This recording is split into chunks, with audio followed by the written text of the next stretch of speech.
I'm Steve Abeda. I'm animation and environment lead on Halo. I'm Shikai Wang. I'm an artist for the Halo team. And you can see here, this is Halo in action. This is more actually kind of a beginning cinematics. And we have thrown in a bunch of cool effects and stuff like that to make the player feel more involved in the game. And you can see the environments are pretty well lit. There's a lot of dynamic lights going on. You see the siren flashing over there per pixel. So actually we project like a light map onto it. And it's not vertex lighting, it's actually per pixel. You can see that explosion right there too as well. Right, so like all this stuff that goes on is a lot of it has to do with dynamic light and dynamic shading of the environment, which means that we can pre-render light maps, so it'll show you what lights would do in real life, and then in real time we can actually, like, you know, explosions will light up the walls, sparks will light up the walls, you can get like flickering effects, you can turn on a flashlight, which is something that is pretty expensive in video games, so you don't see it too much, but on Halo we've been able to do that all over the place. One thing good about Xbox is it allows us to do multiple passes on texture. So it gives us, you can see that there's self-illuminated lights on the door right there, and like there's bump mapping and reflection mapping onto the surface, so that it simulates more or less like a real environment would do. And so when he flashes that grenade onto the wall, you see like a specular highlight on the wall. You see, if you get close enough, you can see that there's bump mapping and all this cool stuff that you just can't get with other consoles. Right, cube mapping, detail maps, everything. I don't know how many maps you guys go through on each one, but there's a lot of passes. Yeah, this is another great thing about Halo. It's indoor and outdoor environments. Right. And that's one thing you see at the sun over there. Like the sun, one of our programmers made it so that the sun actually creates like a volumetric effect when it passes through objects, so that it's more or less simulate how real world would do. Right, and that's a good example of really special case effects that have been programmed into the game. Like he made that effect specifically for the sun. Yes. And we use it some other places too, but he also does stuff with the zoom camera, which you'll see, where there's very specific effects. We want to do something really specific, so he spent the time to do it for that one effect. So part of designing the world for Halo is we start off with what we know more or less about real environment. And Xbox definitely gives us that opportunity to make things look more realistic. So this is a more of indoor the inside technology of Halo, or on the ring of Halo.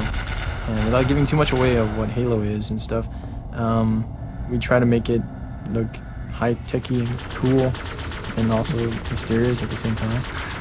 Right, and one of the challenges that the environment modelers have to do is there's a human race, which you are, so we have a specific architecture for that, and then there's guys that you're fighting, and there's a specific architectural style for that.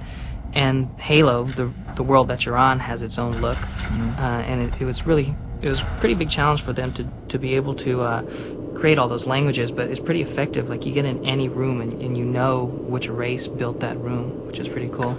So here's some Covenant characters, a little firefight. You can see how they differ from yourself. You're part of the human race, but you're fighting these guys that move around a little bit like different animals. There's guys that move around a little bit like birds and are very guarded. They carry big shields. There's some comical characters, the grunts that look like they have the big shark fin on their back. There's the elites, which lead them all, and they're very beast-like, very kind of cat-like in that they're very agile and scary in that way. And the hunters are the big, massive behemoths guy. What's still cool about Halo is that the alien people you're fighting is a group of alien races, not just one type of alien. You can see the armor on this guy. It actually reflects. If you get close to the cyborg, he has a bump map.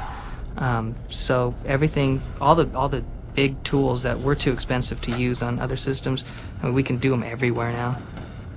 So what you're seeing here is uses of or demonstrations of two different types of weapons. There's one human weapons, which is right here is a sniper rifle, and what you saw previously were some stuff that he picked up were.